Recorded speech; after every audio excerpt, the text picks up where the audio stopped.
Votre PC démarre-t-il avec un écran noir? Ou bien affiche-t-il une heure incorrecte ou redémarre-t-il en boucle? Dans ce cours de formation, nous allons voir ensemble les problèmes d'affichage, de démarrage et de redémarrage continu, ainsi que des composants défectueux comme les condensateurs. Restez bien jusqu'à la fin pour découvrir les techniques permettant de diagnostiquer et résoudre ces problèmes afin de maintenir votre PC en parfait état de fonctionnement.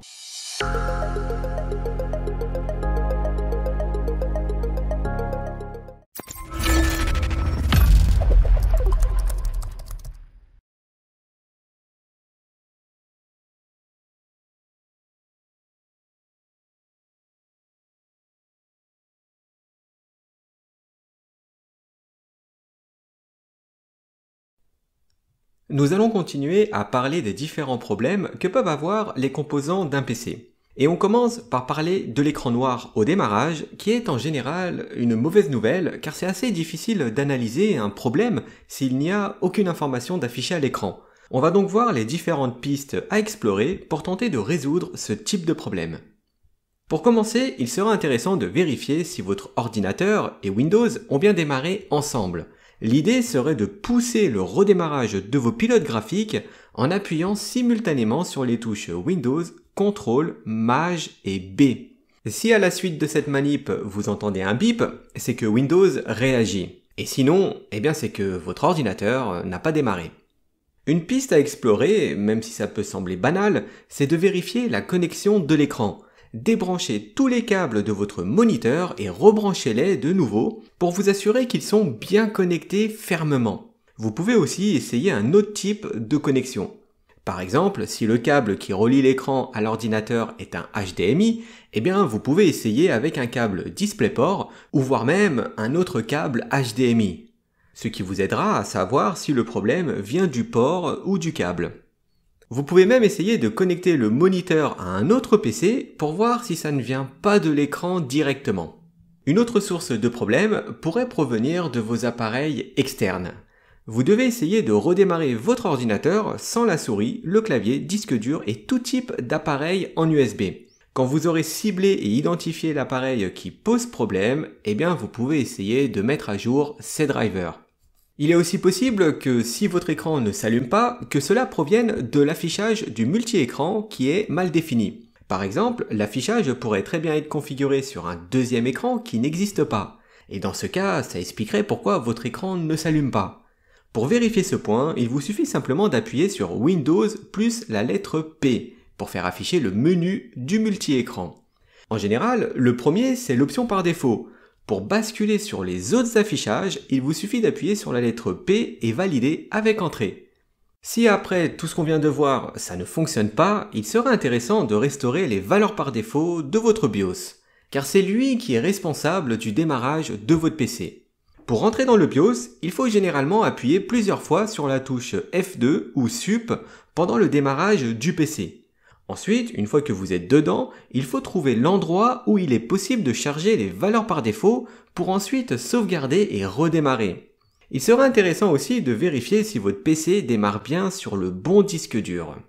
Pour ça, il faut trouver l'endroit où vous avez les options de boot et positionner le disque dur en premier dans l'ordre de démarrage. Après avoir testé la partie logiciel et composants externes, il faudrait se pencher à l'intérieur de votre PC. Un écran noir peut être causé par la surchauffe de votre ordinateur. Il est très important de contrôler la température de votre PC. Un PC bien ventilé permet de prolonger sa durée de vie. Donc éteignez-le, débranchez toute source d'alimentation et ouvrez-le. Pour commencer, vous pourriez donner un petit coup de soufflette sur les ventilateurs pour enlever la poussière qui s'y est accumulée. Et enfin, si après tout ça, le problème est toujours présent, il faudrait tester l'ensemble des cartes et composants à l'intérieur du boîtier. Pour ça, l'idéal est de retirer chaque composant et de les réinstaller en s'assurant qu'ils sont fixés fermement. Passons maintenant sur un autre problème qui est celui de la date et l'heure qui se réinitialise à chaque démarrage. Si votre PC se remet toujours à une date par défaut à chaque démarrage, c'est probablement à cause de la batterie CMOS. Le composant CMOS est un type de puce qui est capable de stocker des informations, mais aussi de les conserver, et ce, même si le PC est éteint. Cela est possible à l'aide d'un faible courant électrique fourni par une pile. Et en général, les infos qui y sont stockées, c'est la date et l'heure. Si à chaque démarrage vous perdez l'heure, vous devriez changer cette pile. En général, la pile a une durée de vie entre 2 et 10 ans. Voici la liste des différents problèmes qui peuvent arriver si la batterie CMOS ne fonctionne plus. L'ordinateur aurait du mal à démarrer, des bips continus seront émis par la carte mère, la date et l'heure seront réinitialisées à chaque démarrage, des périphériques risqueraient de ne plus répondre, des pilotes pourraient même disparaître, et vous ne pourriez peut-être pas vous connecter à Internet. On va maintenant parler d'un tout autre problème qui est celui d'un redémarrage infini, ou d'une boucle de redémarrage. C'est-à-dire que votre PC redémarre sans cesse, sans jamais réussir à lancer Windows. Ce qui est aussi assez difficile à dépanner, car on n'arrive jamais sur Windows. Si ça se produit, c'est qu'il y a une erreur dans la base du registre système de Windows. La base de registre est, comme son nom l'indique, une base de données qui contient la configuration du système d'exploitation et des autres logiciels qui sont installés. Un PC qui redémarre sans arrêt peut être causé par 3 choses. Une mise à jour Windows qui aurait mal tourné, un pilote Windows défectueux, ou bien après avoir installé un nouveau logiciel. En gros, il y a quelque chose dans le processus de Windows qui tourne mal et cause le redémarrage de Windows sans arrêt. C'est d'ailleurs un problème qui suit le système Windows depuis des années. Si le PC dispose d'un point de restauration, alors il pourrait vous proposer de restaurer le système à une date antérieure après avoir tenté de redémarrer plusieurs fois sans réussir. Mais si le PC ne vous propose rien après plusieurs redémarrages, alors vous devrez mettre les mains dans le cambouis. Mais ne vous inquiétez pas, car vous ne vous salirez pas les mains comme un mécanicien auto. Les mains d'un technicien support informatique restent généralement assez propres. La première chose à faire avec ce type de problème, c'est de supprimer tous les périphériques raccordés au PC. Que ce soit les imprimantes, clés USB, haut-parleurs, tout doit être retiré. C'est un peu comme un disjoncteur qui tombe sans arrêt. Il faut procéder par élimination en débranchant tous les appareils raccordés à une prise et en les remettant un par un jusqu'à ce qu'on trouve l'élément perturbateur. Pour cet exemple d'ailleurs, c'est souvent une bouilloire électrique qui cause le problème. Mais bon, on n'est pas là pour apprendre le métier d'électricien.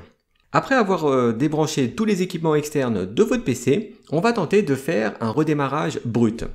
Pour ça, il faut appuyer sur le bouton d'alimentation pendant environ 5 secondes, attendre une trentaine de secondes et appuyer de nouveau sur le bouton d'alimentation pour le démarrer. Normalement, il est fort probable que juste après cette manip, le PC redémarre normalement. Si le problème ne provient pas d'équipement externe, ça veut dire que c'est probablement un logiciel qui fout le bordel. Le problème, c'est que Windows redémarre sans arrêt. Alors à votre avis, comment accéder au système d'exploitation pour aller supprimer le logiciel si Windows n'arrive pas à démarrer ? La bonne réponse, c'est avec le mode sans échec. En général, après plusieurs redémarrages intempestifs, le système vous proposera automatiquement de démarrer en mode sans échec pour aller trouver le programme qui cause problème ou désinstaller la dernière mise à jour système. Comme on a vu plus haut, la cause peut aussi provenir d'une défaillance dans la base de données du registre Windows. Comme vous êtes déjà en mode sans échec, vous pouvez tenter de sauvegarder le registre actuel pour ensuite le restaurer à une date antérieure. Alors surtout, ne restaurez jamais le registre sans avoir créé un point de sauvegarde. Et si malgré toutes ces étapes, le problème persiste toujours, il ne vous reste plus qu'à faire une réinitialisation d'usine de votre système d'exploitation. Avant de vous lancer là-dedans, n'oubliez pas de sauvegarder toutes les données personnelles du PC. Et avant de terminer le cours, on va parler des condensateurs qui peuvent aussi être la source de plusieurs problèmes.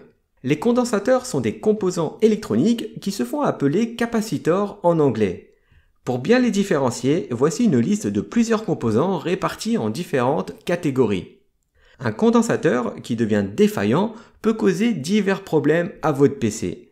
Par exemple, il peut fonctionner plus lentement que d'habitude, ou bien se bloquer et redémarrer aléatoirement, ou alors ne pas démarrer carrément. Il est donc judicieux, quand on dépanne un ordinateur, de vérifier s'il n'y aurait pas de condensateur grillé en jetant un œil à l'intérieur du boîtier. Et pour ça, on va apprendre à les reconnaître. Mais avant ça, on va voir comment reconnaître les deux principaux types de condensateurs. Nous avons les condensateurs électrolytiques à base de polymère et ceux à base d'eau. En général, ce sont ces derniers qui tombent plus souvent en panne. Après, les condensateurs à base de polymère tombent aussi en panne, mais pas aussi souvent que ceux à base d'eau. À l'aide d'une lampe de poche ou d'une bonne source de lumière, vous pouvez visualiser l'ensemble des condensateurs des circuits imprimés. Il vous faudra non seulement vérifier la carte principale, qui est la carte mère, mais aussi les autres types de cartes, comme la carte graphique. Plusieurs symptômes visuels peuvent vous dire si le condensateur est défectueux. Par exemple, il est bombé ou fissuré, ou alors l'électrolyte fuit et dans ce cas, une trace de rouille est visible sur le dessus. Si vous trouvez un ou plusieurs condensateurs HS, vous avez 3 options. Tout d'abord, vous pouvez réparer le circuit imprimé en remplaçant vous-même le mauvais condensateur. Vous pouvez aussi remplacer complètement le circuit imprimé pour éviter que les autres condensateurs tombent HS un par un, ce qui est beaucoup plus judicieux. Et si le ou les condensateurs sont situés sur la carte principale, c'est-à-dire la carte mère, peut-être que dans ce cas, vous pourriez envisager de changer le PC complet.